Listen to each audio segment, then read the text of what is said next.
Hello tout le monde, j'espère que vous allez tous et toutes très bien. On se retrouve aujourd'hui pour vous parler un petit peu lecture. Il va y avoir pas mal de vidéos là, lecture ces derniers temps parce qu'il y a deux challenges qui m'intéressent. On en parlera. Non, ici une toile d'araignée sur mon livre. Non, t'es fou? T'es folle? Donc voilà, là on va parler du challenge Le Mois de la Fantaisie. Donc c'est un challenge fait par Piketty Bookin, Stéphanie.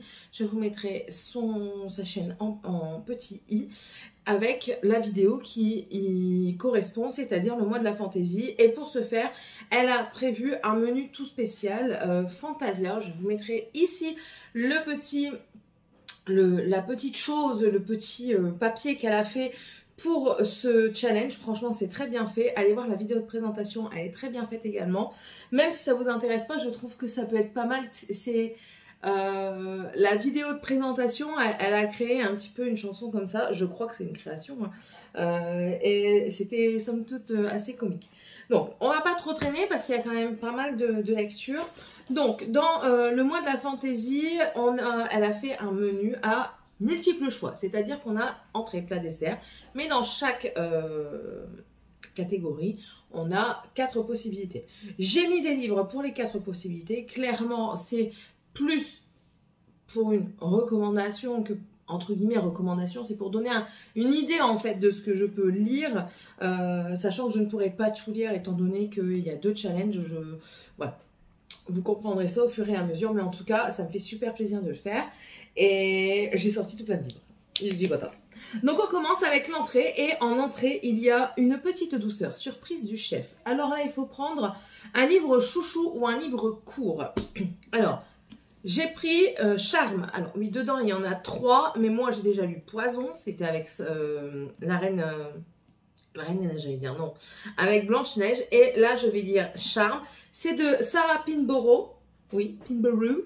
Et en fait, c'est des réécritures de contes de... Alors là, Charme, c'est Cendrillon. Et ensuite, nous avons Beauté qui est la belle au bois dormant. Moi, je vais lire que Charme. Et en fait, c'est des réécritures, mais pas les réécritures contes de fées et tout ça. Je peux vous dire que Blanche-Neige, c'est une sacrée... et que le prince n'est pas si bien que ça. Donc voilà, donc maintenant je me laisse la joie de découvrir Cendrillon et du coup le prince qui va avec. Donc ça fait un moment que je veux lire les 3, et, enfin les 2 autres, et du coup je vais m'y atteler. Alors voilà, ça c'est Petite douceur. Ensuite, nous avons Les insectes sont nos amis. Donc, il faut qu'il y ait des animaux. Un livre qui parle d'animaux, de peur ou de défis. Alors, moi, j'ai pris ça. La malédiction des Aymor. C'est de Erin A. Craig et c'est aux éditions Casterman. Je ne vous ai pas dit, hein, Charme, c'est aux éditions Milady. Aux éditions Casterman. Pourquoi je l'ai pris? Parce que dedans, j'ai vu que c'était, quand j'ai regardé le descriptif de Booknote, c'était écrit horreur. Pour moi, c'est un défi. Parce que je n'aime pas lire des trucs horreur. Je ne le savais pas quand je l'ai acheté. Mais maintenant, je le sais. Donc voilà, on verra bien. C'est l'histoire d'une famille, donc les Aymor, qui sont maudits, on dirait, parce que leurs filles disparaissent au fur et à mesure. Et il y en a une qui veut savoir pourquoi. Donc du coup, elle va tout faire pour savoir. C'est tout ce que j'ai retenu. Moi, les synopsis et ce que j'en retiens, j'essaye d'en retenir un minimum. Ou alors, je me laisse carrément emporter par les avis et par le hype qu'il y a sur le bouquin, tout simplement. Donc voilà, ça, ce sera pour Les insectes sont nos amis. Ensuite, en 3e, nous avons Tartine de Lambas. C'est tout ce qui est des lectures en rapport avec les elfes, les fays, les créatures fantastiques. Mais j'ai pris Fablehaven. Alors lui, il se retrouve à chaque fois dans chaque pile à lire de challenge et il n'est jamais lu. Donc peut-être qu'un jour, je vais le lire quand même. C'est de Brandon Mull et c'est aux éditions Pocket Jeunesse. C'est l'histoire de 2 jeunes enfants, ce sont frères et sœurs, qui vont chez leurs grands-parents parce que leurs parents travaillent, je crois, ils vont en vacances chez leurs grands-parents. Sauf que les grands-parents sont les gardiens d'une porte qui mène vers un autre monde, peuplé de fées, d'ogres et tout ça. Mais il ne faut pas se fier aux apparences parce que justement, ces personnages féeriques ne sont pas aussi gentils qu'on le prétend. Donc on serait bien étonné de leurs conditions. Un ogre ne peut peut-être pas être aussi méchant que ça et une fée aussi gentille que ça. Donc voilà, ça m'intéressait de le lire et ben, j'espère quand même pouvoir le lire là ce mois-ci, le mois de la fantaisie. Un jour, on le lira. Et la quatrième entrée proposée, c'est une salade César. C'est de la mythologie, de la high fantasy. Donc, la high fantasy, je ne savais pas ce que c'était. Et en fait, j'ai été voir. Et il s'agit de tout l'univers qui est fantasmagorique. C'est-à-dire autant les maisons que le paysage, que les personnages. Donc, écoutez. Alors, moi, j'ai choisi le sang et la cendre. Pourquoi j'ai choisi le sang et la cendre ? Je crois que parce que ça parle de mythologie. Attendez, je vais regarder. Bon, maintenant je sais pourquoi je l'ai mis. Parce que tout simplement, quand je suis allée voir sur Booknode, il était écrit dans les thèmes High Fantasy. Donc je l'ai pris pour ça, voilà. Là on va parler d'une pucelle. Alors je vais vous lire juste ici les premières lignes. Alors que la rivalité grandit entre deux royaumes ennemis depuis toujours, une jeune femme dont le destin était tout tracé voit ses certitudes voler en éclats et plus que tout son cœur. C'est écrit une pucelle, un devoir, un royaume. Donc voilà, c'est un beau bébé. Je ne pense pas le lire pour ce mois-ci. On verra, on verra. Là je vais me concentrer vraiment sur une entrée, un plat, un dessert à chaque fois. Vous allez voir que je ne vais pas toujours dans le bon ordre parce que j'en ai déjà commencé un. Mais je sais pas si je le lirai ce mois-ci, mais en tout cas je sais qu'il va y passer dans pas longtemps parce que j'aimerais bien un petit peu lire mes gros pavés. Vous allez voir que j'en ai mis un deuxième. On n'est pas prêt. On n'est pas prêt. Donc voilà, celui-ci. Et il a fait beaucoup d'émules. Hein. Vous allez voir que c'est pas le seul qui a fait beaucoup d'émules. Moi je mélange autant mes reliques que mes nouveautés. Donc chez moi, il n'y a pas de différence. Je peux lire autant de nouveautés qui datent d'il y a un mois, une semaine, comme je peux lire des bouquins qui datent de 2009. Vous allez voir, il y en a. Hein, il y en a. Si c'est pas dans celui-ci challenge, c'est dans un autre. Bah déjà, si, il y en a un ici. Ensuite, on passe au plat. Et dans les plats, nous avons la spécialité du monde. Donc, c'est un roman qui parle de voyage d'Afrique, d'Asie, un voyage autre que la France. Et moi, j'ai choisi Les Princes de Feu de J. Robbins, pardon. Voilà, qui est comme ça. C'est aux éditions Plume Blanche.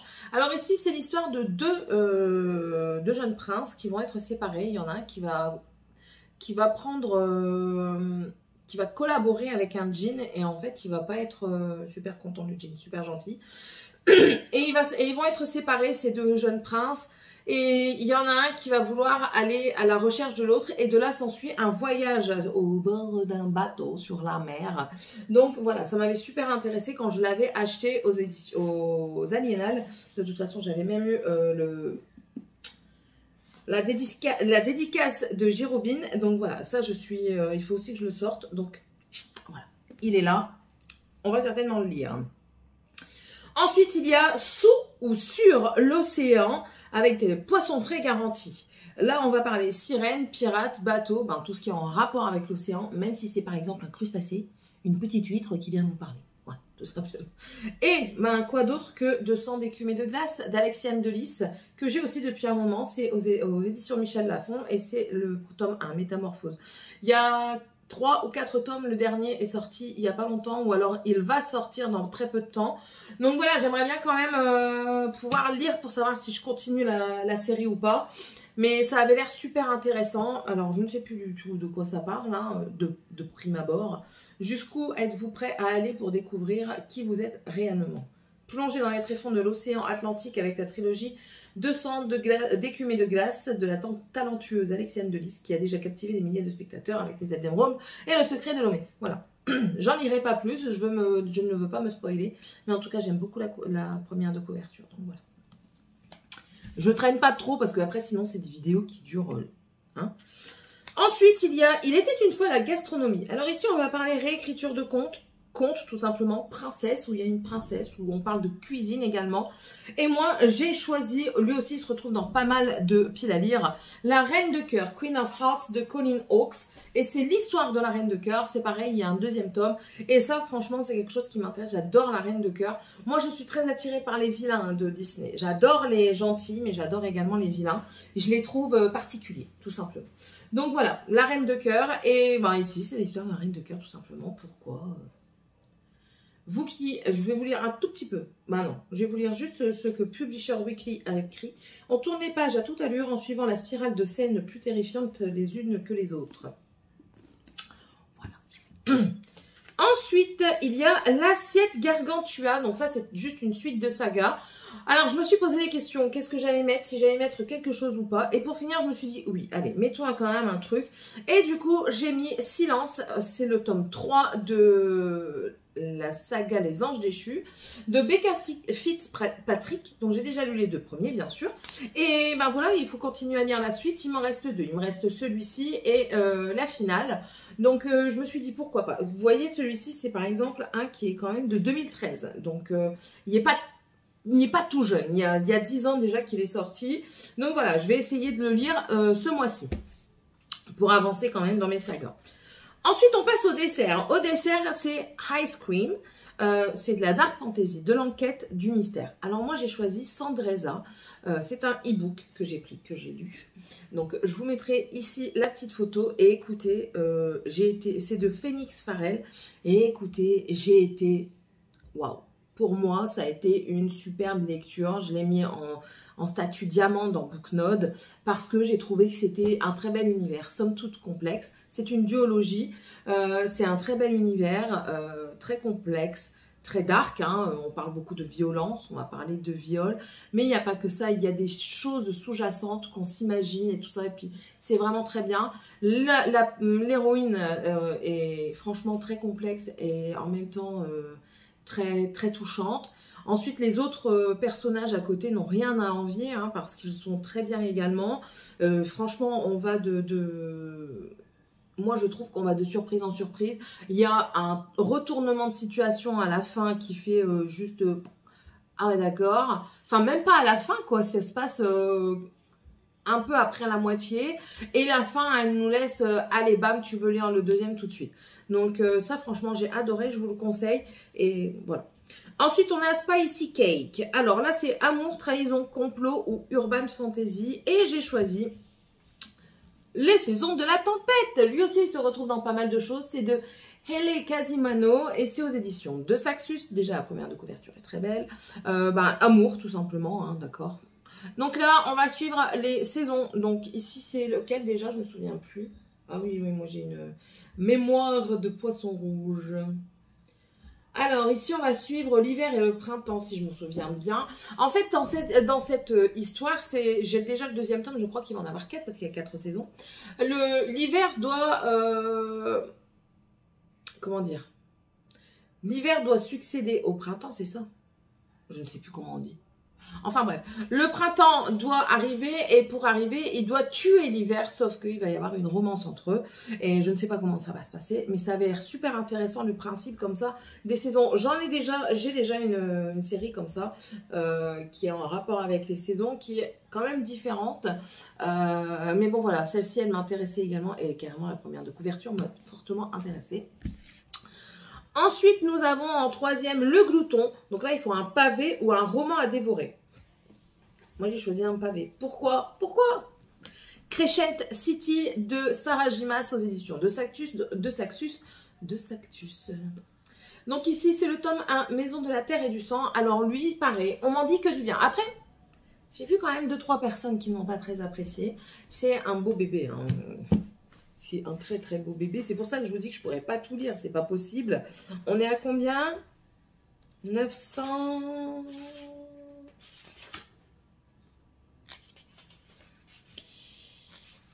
Alors, 952 pages. Il faut les lire, les 952 pages. Donc, je l'ai pris. Je l'ai mis quand même. Mais clairement, celui-ci, je pense pas qu'il sera pris. C'est un beau bébé. Hein. Ou alors que je le lise sur tout le long du challenge. Mais ça va être très compliqué. Clairement, lui, je vais l'écouter autant que je vais le lire. Donc, je vais avoir l'audiobook à côté de moi pour le lire. Parce que c'est assez dense. Et en plus de ça, j'ai pas envie d'abîmer l'arrière. Voilà. Donc, ça, c'est une bricasse. Et ensuite, on a Café Gourmand. Et là, elle dit, c'est le moment de te faire plaisir, tu choisis. Donc, moi, si je choisis un dessert, moi, je choisis plein de trucs. Hein. Mais bon, je me suis quand même réservée. Et j'ai pris Vespertine de Margaret Rogerson aux éditions Big Bang. C'est pareil, il y a eu beaucoup de hype sur ce roman. C'est la même autrice qui a écrit Sorcery of Thorns que j'ai beaucoup aimé. Donc je me dis que celui-ci, je ne vois pas pourquoi je ne l'aimerais pas. Donc ici, on parle d'une personne qui est capable de relever les vivants. Bon, je vous lis juste ce que les gens disent dessus. Donc, le Kirkus Review écrit une passionnante aventure qui regorge de personnages ensorcelants. Stéphanie Garber, qui est l'autrice de Caraval, une histoire de profonde amitié et une romance envoûtante qui se déploie peu à peu dans un monde magnifiquement dépeint. Oui, c'est ça. Donc, voilà, ça, franchement, ça me donne très envie. Donc, voilà, je ne sais pas si je vais tout lire, hein, je ne suis pas non plus Wonder Woman. Vous allez avoir une vidéo incessamment sous peu sur un deuxième challenge qui est en parallèle. Donc voilà, tout simplement. J'espère que cette vidéo vous aura plu. Dites-moi un petit peu si vous faites des challenges, s'il y a des livres là-dedans que vous avez lus et que vous n'avez pas aimé ou que vous avez aimé, ça peut peut-être m'aider. S'il y en a certains qui vous ont donné envie, même si je ne suis pas très explicite, mais c'est comme ça. N'hésitez pas à mettre un pouce en l'air, à vous abonner si c'est toujours pas fait et si vous le désirez. Et on se retrouve dans une prochaine vidéo. Bye!